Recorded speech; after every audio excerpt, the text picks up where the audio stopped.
로이드 존스의 성경교리 강해에서 발자였습니다. 제8장 하나님의 이름들과 성삼위 일체.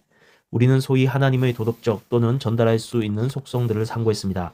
그리고 이를 상고하면서 우리가 단순하게 어떤 지적 또는 이론적 추구에 관심이 있는 것이 아니라는 사실을 스스로에게 상기시켰습니다. 이 모든 것은 우리가 하나님을 알기 위해, 참되게 하나님을 예배하기 위해, 하나님과 교제를 갖기 위해, 그리고 하나님에게 복을 받기 위해 필요합니다. 우리는 하나님을 간절히 알기 원합니다. 진실로 그렇습니다. 그러나 우리는 단지 지식을 얻기 위해 하나님을 알기 원하는 것이 아니라 하나님과 우리 삶을 위한 하나님의 계획을 따르기 위해서 하나님을 알기 원하는 것입니다. 또한 우리는 하나님을 알기 위해 우리가 하나님의 자기 계시에 전적으로 의존한다는 사실도 상기합니다. 우리가 상고할 다음 사항은 이런 것입니다. 하나님께서는 매우 특별한 방법으로, 즉 특별한 이름들을 자신에게 사용하심으로 자신과 자신의 속성들에 대한 진리를 우리에게 주셨습니다. 따라서 우리는 이제 하나님의 이름들이라는 중대한 주제에 이르렀습니다. 우리는 하나님께서 특정한 이름들을 스스로에게 부여하시는 것을 주목하지 않으면서 성경을 읽을 수 없습니다. 이 이름들의 목적도 역시 하나님의 존재, 하나님의 특성의 어떤 면에 주의를 집중시키기 위함입니다. 그러므로 우리는 하나님의 이 이름들이 하나님의 속성들을 보다 더 특별하게 정의하는 것으로 생각할 수 있습니다. 이름은 항상 그 사람의 인격을 대표합니다. 종종 우리는 어떤 사람에 대해 그가 매우 훌륭한 이름을 가지고 있다고 말합니다.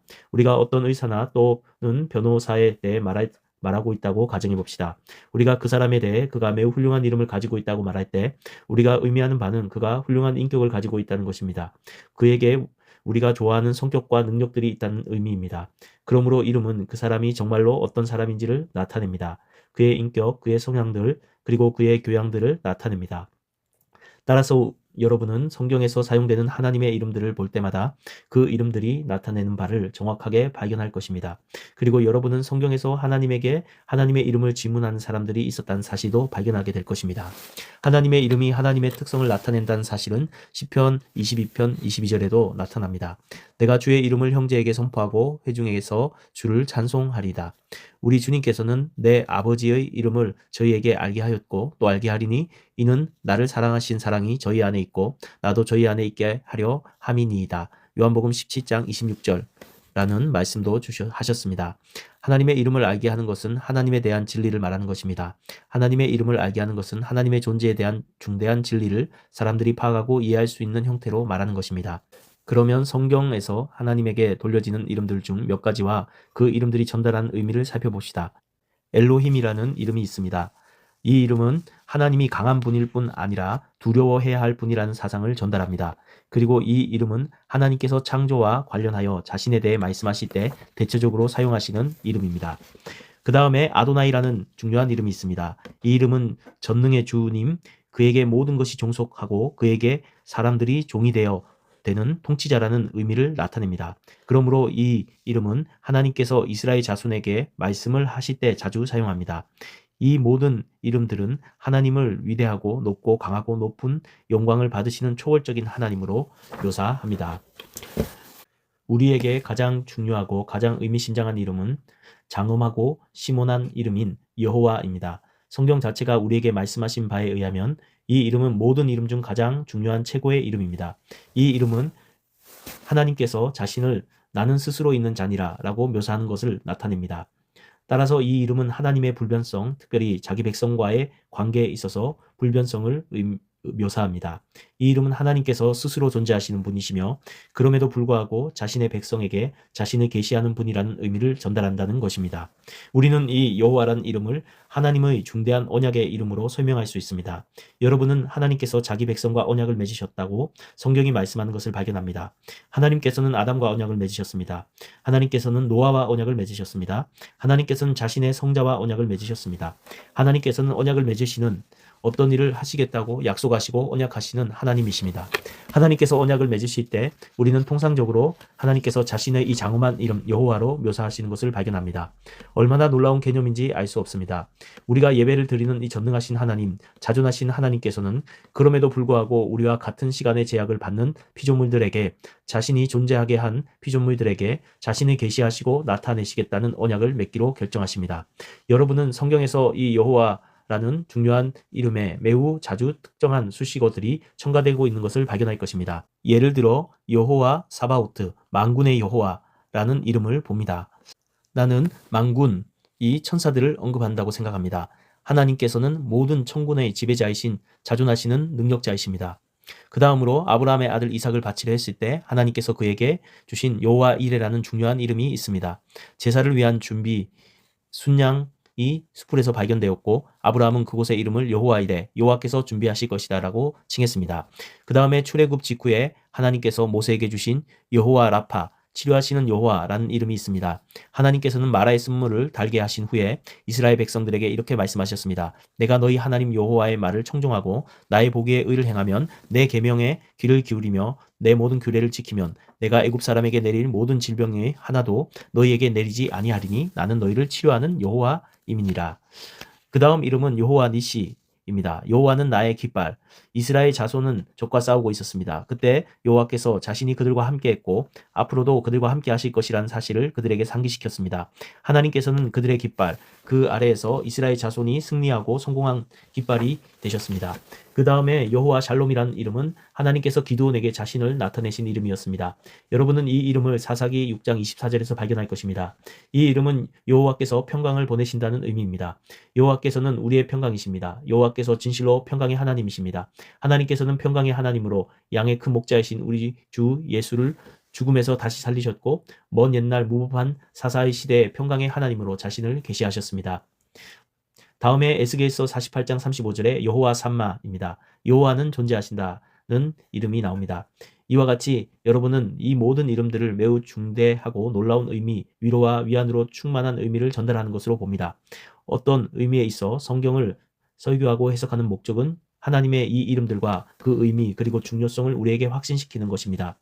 친히 세상 중에서 내게 주신 사람들에게 내가 아버지의 이름을 나타내었나이다. 요한복음 17장 6절 라고 말씀하신 것처럼 우리의 복되신 주님께서는 하나님의 이 모든 특성들을 나타내셨습니다. 주님께서는 자신을 따르는 사람들에게 하나님에 대해 생각하는 법과 하나님을 아는 법을 가르치셨습니다.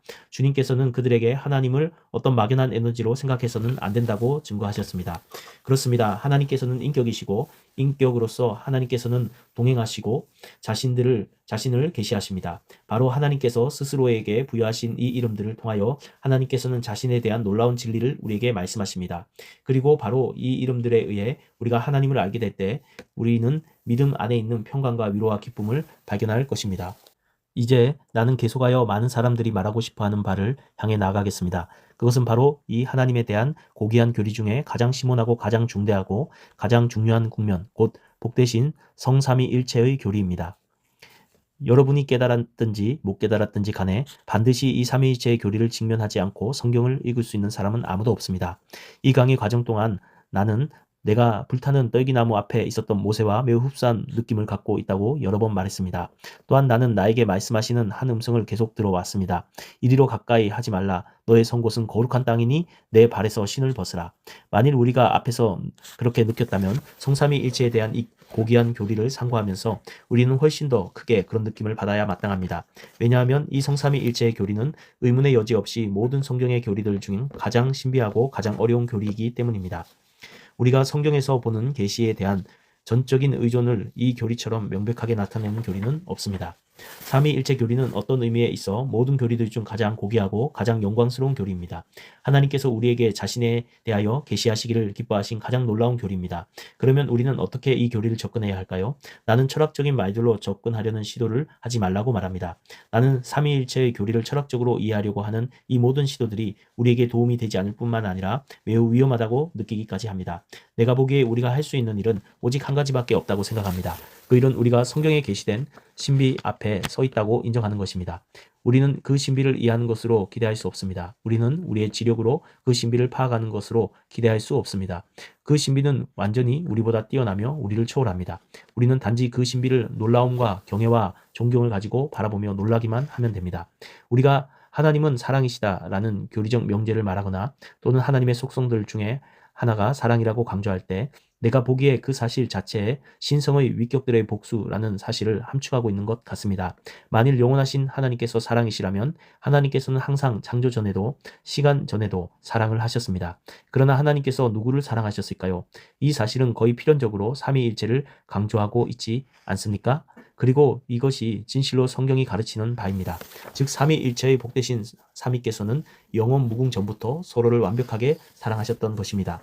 성경 어느 곳에서도 여러분은 하나님께서 삼위이시라는 말씀을 발견하지 못할 것입니다. 그러나 이제 우리가 알게 될 것처럼 삼위일체의 교리는 구약 성경과 신약 성경에서 함축적으로 발견될 수 있습니다. 삼위일체의 교리는 도처에 그리고 가장 있음직하지 않고 예상치 못한 곳에 암시되어 있습니다. 그러나 여러분에게 그 증거를 제시하기에 앞서 나는 이 점에 있어 극히 중요한 몇 가지 논점들을 강조하고자 합니다. 삼위일체 교리는 세 명의 하나님들, 즉 소위 삼신론이 있다는 의미가 아닙니다. 우리는 삼신론을 철저하게 거부합니다. 구약 성경 전체의 특별한 강조는 오직 한 분의 참되시고 살아계신 하나님만이 계시다는 것입니다. 우리는 이스라엘아 들으라 우리 하나님 여호와는 오직 하나인 여호와시니 신명기 6장 4절 라는 말씀을 봅니다. 이 말씀은 이스라엘 자손에게 끊임없이 반복된 메시지였습니다. 구약 성경 시대의 문제는 다신교 문제였습니다. 사람들은 전쟁의 신, 평화의 신 등 바알, 아세라, 주피터, 마르스, 머큐리 등을 믿고 있었습니다. 따라서 이스라엘 자손은 다른 무엇보다 하나님의 유일성과 오직 한 하나님만 존재하신다는 사실을 선포하라는 소명을 받았습니다. 나와 아버지는 하나이니라 요한복음 10장 30절 고 말씀하셨을 때 사실상 우리 주님도 동일한 말씀을 하셨습니다. 둘이 아니라는 말씀입니다. 그리고 여러분은 야고보도 이 점에 대해 말하는 것을 발견할 것입니다. 그는 내가 하나님은 한 분이신 줄 믿느냐 잘한도다 귀신들도 믿고 떠느니라 야고보서 2장 19절 고 말합니다. 우리가 새 하나님을 믿는 것이 아니라고 계속 말하지 않으면 안 됩니다. 하나님께서는 오직 한 분뿐입니다. 둘째로 하나님께서는 가장 깊은 본질에 있어서 한 분이시지만 삼위로 존재하십니다. 나는 여러분에게 유명한 웨스터민스터 신앙 고백의 이 교리에 대한 진술을 소개하고자 합니다. 본질상 단일하신 신격 안에 삼위가 계시는데 본질과 능력과 영혼성에 있어서 동일하시다. 이는 성부 하나님, 성자 하나님, 성령 하나님이시다. 요한복음 첫 장 첫 절은 태초에 말씀이 계시니라 이 말씀이 하나님과 함께 계셨으니 이 말씀은 곧 하나님이시니라 라고 말합니다. 성부께서 하나님이신 것과 같이 말씀도 하나님이십니다. 그러나 두 하나님이 있는 것이 아닙니다. 신격은 오직 하나이십니다. 다시 저는 우리 주님께서 나와 아버지는 하나이니라 라고 말씀하신 것을 상기시킵니다. 여러분은 사도 바울이 그리스도는 만물 위에 계셔 세세의 찬양을 받으실 하나님이시니라 아멘 로마서 9장 5절이라고 말한 것을 발견할 것입니다. 골로새서 2장 9절에서 바울은 그 안에는 신성의 모든 충만이 육체로 거하시고 라고 말합니다. 그 다음에 디도서 2장 13절에서 우리는 복스러운 소망과 우리의 크신 하나님 구주 예수 그리스도의 영광이 나타나심을 기다리라는 지시를 받습니다. 예수 그리스도께서는 하나님이십니다. 성부만 하나님이신 것이 아니라 성자께서도 하나님이십니다. 이 사실은 명백하게 말씀되어지고 있습니다. 그러나 그뿐이 아닙니다. 우리는 오직 하나님에게만 속할 수 있는 속성들이 주 예수 그리스도에게도 돌려진다는 것을 발견해야만 성경을 읽을 수 있습니다. 예를 들어 하나님의 영원성이 예수 그리스도에게 돌려집니다. 예수께서 가라사대 진실로 진실로 너희에게 이르노니 아브라함이 나기 전부터 내가 있었느니라 하시니 요한복음 8장 58절 예수 그리스도께서는 주저없이 이렇게 말씀하십니다. 그 다음에 예수 그리스도는 거룩하시고 또한 생명의 주인이십니다. 그 다음에 우리 주님의 불변성이 있습니다. 예수 그리스도는 어제나 오늘이나 영원토록 동일하시니라. 히브리서 13장 8절 우리 주님께서도 역시 전능하십니다. 예수께서 나와 일러 가라사대 하늘과 땅의 모든 권세를 내게 주셨으니 마태복음 28장 18절 우리 주님에게 불가능한 일은 아무것도 없습니다. 그 다음은 우리 주님의 편제입니다.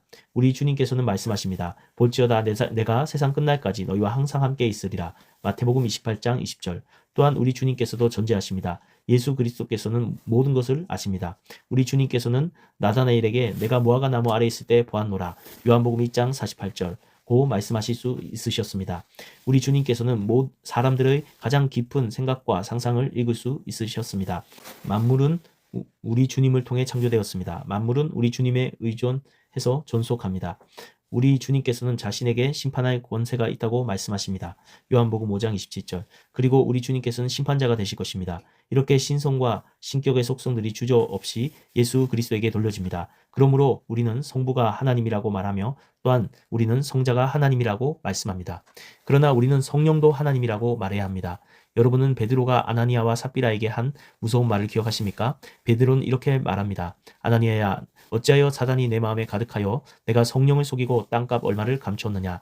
땅이 그대로 있을 때에는 내 땅이 아니며 판 후에도 내 임의로 할 수 없더냐. 어찌하여 이 일을 내 마음에 두었느냐. 사람에게 거짓말한 것이 아니요 하나님께로다. 사도행전 5장 3절 4절. 즉 베드로는 내가 성령에게 거짓말했다. 그리고 내가 성령에게 거짓말했기 때문에 하나님에게 거짓말을 한 것이다 라고 말하고 있는 것입니다. 우리는 신약 성경에서 성령 회방에 대한 말씀을 듣습니다. 우리 주님께서는 그러므로 내가 너희에게 이르노니 사람의 모든 죄와 해방은 사하심을 얻되 성령을 회방하는 것은 사하심을 얻지 못하겠고 또 누구든지 말로 인자를 거역하면 사하심을 얻되 누구든지 말로 성령을 거역하면 이 세상과 오는 세상에서도 사하심을 얻지 못하리라. 마태복음 12장 31절 32절 고 말씀하셨습니다. 우리는 동의 구절들에서도 같은 말씀을 발견합니다.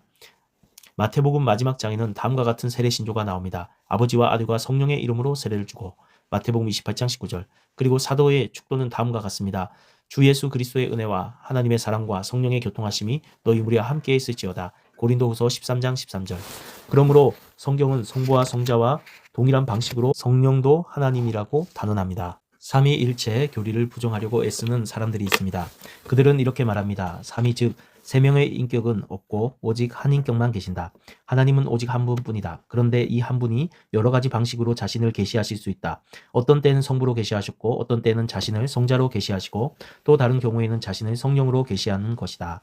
예를 들어 그들은 동일한 한 사람이 남편과 아버지와 목사가 될 수 있다. 한 사람이 세 가지 관계를 갖는다고 말합니다. 그러나 성경은 그런 모든 시도들을 거부합니다. 성부와 성자와 성령은 하나님께서 나타내시는 방식이 아닙니다. 절대로 그렇지 않습니다. 신격에는 삼위가 존재합니다. 이 삼위께서는 서로 언급하십니다. 그리스도께서는 성부와 성령에 대해 말씀하셨고 성부와 성령을 언급하셨습니다. 이러한 말씀과 언급은 자신을 나타내는 것이 아니라 성삼위의 다른 위격들을 나타내는 것이었습니다. 그러므로 우리는 한 하나님이 이렇게 다른 형태로 자신을 나타낸다는 어떤 가르침을 거부합니다. 이 증거는 예수 그리스도의 세례에도 나타납니다. 강물에는 성자께서 계셨고 성령께서는 비둘기의 형태로 성자 위에 강림하셨고 이는 내 사랑하는 아들이요 내 기뻐하는 자라는 성부 하나님의 음성이 들렸습니다. 요한복음 15장 26절에서 여러분은 이 증거가 다음과 같은 식으로 완벽하게 제시되는 것을 발견할 것입니다. 내가 아버지께로서 너희에게 보낼 보혜사 곧 아버지께로서 나오시는 진리의 성령이 오실 때에 그가 나를 증거하실 것이요. 여기서 성자께서는 성부께서 보내시려고 하시는 보혜사에 대해 말씀하시고 계십니다. 구약에도 성령과 성자에 대한 가르침이 있습니다. 창세기 첫 장에서 여러분은 삼위일체의 교리를 매우 분명하게 발견할 것입니다. 여러분은 하나님께서 창세기 1장 26절에서 인간의 창조에 대해 말씀하신 것을 기억하십니까? 하나님이 가라사대 우리의 형상을 따라 우리의 모양대로 우리가 사람을 만들고 왜 이렇게 말씀하셨을까요? 적절한 설명은 단 한 가지뿐입니다. 복되신 성삼위일체이시기 때문입니다. 그 다음에 인간이 죄를 지었을 때 창세기 3장 22절은 인간에 대해 이렇게 말씀합니다. 여호와 하나님이 가라사대 보라 이 사람이 선악을 아는 일에 우리 중 하나같이 되었으니 그리고 바벨탑과 관련하여 창세기 11장 7절에서 우리는 다음과 같은 말씀을 봅니다. 자 우리가 내려가서 거기서 그들의 언어를 혼잡하게 하여 그들로 서로 알아듣지 못하게 하자. 게다가 여러분은 이사야서 6장 8절에서 다음과 같은 말씀을 발견합니다. 내가 또 주의 목소리를 들은즉 이르시되 내가 누구를 보내며 누가 우리를 위하여 갈고 그때 내가 가로되 내가 여기 있나이다 나를 보내소서. 이 용어들 자체가 삼위일체를 나타내고 있습니다. 우리는 하나님의 신이 수면 위에 운행하시더라는 말씀을 봅니다. 선지자들로 하여금 말을 할 수 있게 하신 분이 바로 성령이셨습니다. 부살렐에게 임하여 그로 하여금 성막을 만드는 데 숙련된 작업을 할 수 있게 하신 분이 바로 성령이셨습니다. 마지막 질문을 하겠습니다. 삼위 간의 관계는 어떠할까요? 성경 도처에서 발견되는 대답은 삼위께서 영원히 공존하신다는 것입니다. 삼위 간에는 종속관계와 같은 것이 존재하지 않습니다. 성자께서 성자라고 칭하실 때 이 말은 성자께서 성부에게 종속하신다거나 어느 정도 성부보다 열등하다는 의미를 나타내는 것이 아닙니다. 성자께서 성자라는 사실은 성자께서 성부와 동등하시다는 것을 나타냅니다. 성자께서는 성부에게 종속하거나 성부와 다르지 않고 성부의 본체의 형상이십니다. 성자는 아버지 되시는 성부와 동일하시고 동등하십니다. 삼위일체는 영원 무궁 전부터 신격으로 존재하셨습니다. 이 점에 대해 아타나시우스 신조는 다음과 같이 완벽한 정의를 합니다. 성부께서는 하나님이시다. 성자께서도 하나님이시다. 성령께서도 하나님이시다. 그렇지만 세 명의 하나님이 계시는 것이 아니라 하나님께서는 한 분이시다. 성부께서는 주님이시고 성자께서도 주님이시고 성령께서도 주님이시다. 그렇지만 세 명의 주님이 계신 것이 아니라 한 분의 주님만이 계신다.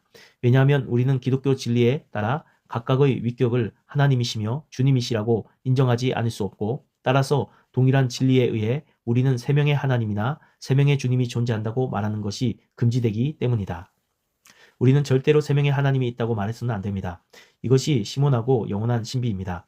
많은 점에 있어서 이 교리의 가장 영광스러운 국면은 비록 삼위일체의 삼위께서는 동등하시고 영원히 공존하시지만 경륜적 삼위일체라고 칭해지는 우리의 구원을 위한 삼위의 구분이 있습니다.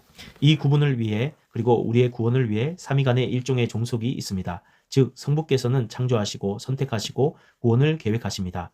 성자는 이 구원을 이루기 위해 성부에 의해 보냄을 받으셨습니다.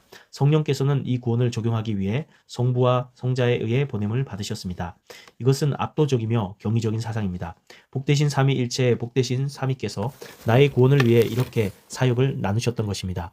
성자께서는 자신을 성부의 임의에 맡기셨고 성령께서는 성부와 성자의 임의에 자신을 맡기셨습니다. 동등하시고 영원하심에도 불구하고 성령께서는 자신에 대해 말씀하시지 않고 오직 성자를 증거하십니다. 성자는 자신에 대해 말씀하지 않고 오직 성부에게서 말씀과 사역을 받으셨습니다. 이것이 경륜적 삼위일체입니다. 그러므로 우리는 어떤 의미에 있어서 성부께서 성자를 보내셨고 성자께서 오셔서 역사하셨고 성령께서 그 역사를 적용하신다고 말할 수 있지만, 동시에 우리는 다음과 같이 말하지 않으면 안 됩니다. 하나님께서는 그 모든 일 가운데 존재하신다. 이는 하나님께서 그리스도 안에 계시사 세상을 자기와 화목하게 하시며 저희의 죄를 저희에게 돌리지 아니하시고 화목하게 하는 말씀을 우리에게 부탁하셨느니라. 고린도후서 5장 19절. 이 강의를 시작할 때 나는 여러분에게 우리가 성경과 기독교 신앙의 가장 큰 신비, 가장 고귀하고 가장 웅대한 진리에 접근하고 있다고 말했습니다. 난 여러분에게 여러분의 지력으로 이 모든 것을 이해하려고 애쓰지 말라고 간청합니다. 비천하고 어린아이와 같은 우리는 계시된 그대로 이 교리를 받아들이고 경배와 사모와 경탄 가운데 있어야 마땅합니다. 이 교리는 우리의 범위를 능가하지만 참된 진리입니다. 우리를 위한, 그리고 우리의 구원을 위한 참된 진리입니다.